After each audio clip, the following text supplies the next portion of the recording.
పార్టీని క్షేత్రస్థాయిలో బలోపేతం చేసేందుకు కార్యాచరణను రూపొందిస్తోంది వైసీపీ. అధికార పార్టీ చేస్తున్న ప్రజా వ్యతిరేక పాలనపై గ్రామ స్థాయిలో ఎండగట్టాలని యాక్షన్ ప్లాన్ ని రెడీ చేసుకుంది. టీడీపీ అధికారంలోకి వచ్చి 2 ఏళ్లు అవుతూ ఉన్నా ఇచ్చిన హామీలను ఒక్కటి కూడా నెరవేర్చడం లేదనే విషయాన్ని ప్రజల్లోకి బలంగా తీసుకుని వెళ్లడానికి నిర్ణయించింది. టీడీపీ 2 ఏళ్ల పాలనలో ప్రజలకు ఎలాంటి న్యాయం జరగలేదని, ముఖ్యమంత్రి చంద్రబాబు రాష్ట్ర అభివృద్ధిని పూర్తిగా విస్మరిస్తున్నారని వైసీపీ ఆరోపిస్తోంది. ప్రజా సమస్యల పరిష్కారంలో ప్రభుత్వం పూర్తిగా విఫలమైందని, రాష్ట్రంలో శాంతి భద్రతలు కూడా అదుపులో లేవన్నది ప్రతిపక్షం వాదన. ఇప్పుడు వాటిని ప్రజల్లోకి తీసుకెళ్లడానికి వచ్చే నెల నుంచి రాష్ట్ర వ్యాప్తంగా విస్తృత స్థాయి సమావేశాలు నిర్వహించాలని పార్టీ అధిష్టానం నిర్ణయించింది.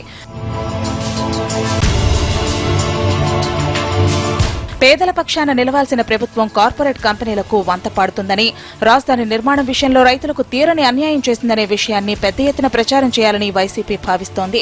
మొదటగా జూన్ 6న విజయవాడలో 3000 మంది ముఖ్య కార్యకర్తలతో రాష్ట్ర స్థాయి విస్తృత సమావేశం నిర్వహించేందుకు ఏర్పాట్లు చేస్తోంది. ఆ తర్వాత ముఖ్య పట్టణాల్లో విస్తృత స్థాయి సమావేశాలు నిర్వహించడానికి యాక్షన్ ప్లాన్ రెడీ చేసుకుంటోంది.